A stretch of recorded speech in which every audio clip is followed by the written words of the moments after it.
আসসালামু আলাইকুম। আশা করি সবাই ভালো আছেন, সুস্থ আছেন।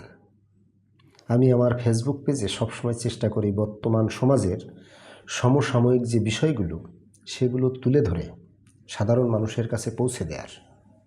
তো আজকে যে বিষয়টা বলতে চাই সেটা হচ্ছে, একই জমির যদি দুইজন মালিক থাকে তাহলে সেক্ষেত্রে কে আসল মালিক।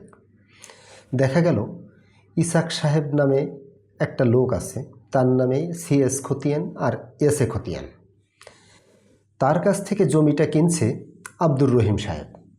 তিনি রহিম সাহেব জমিটা কিনে বিদেশ চলে গেছেন। পরবর্তীতে আর এস খতিয়ান হবার সময় কাউসার মিয়া নামে একটা লোকের নামে আর এস রেকর্ড হয়ে গেছে। এক্ষেত্রে কি হবে? আসল মালিক কে? একটা কথা সবসময় মনে রাখবেন, একটা রেকর্ড বা খতিয়ানের বলে কখনো আসল মালিক হওয়া যায় না। দলিলের থেকে শক্তিশালী কোনো প্রমাণ হতে পারে না।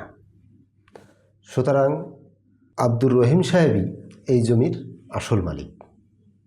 তিনি দেশে এসে ফিরে যদি বিজ্ঞ আদালতে মামলা দায়ের করে তাহলে উক্ত রেকর্ড তার নামে ফিরিয়ে আনা সম্ভব।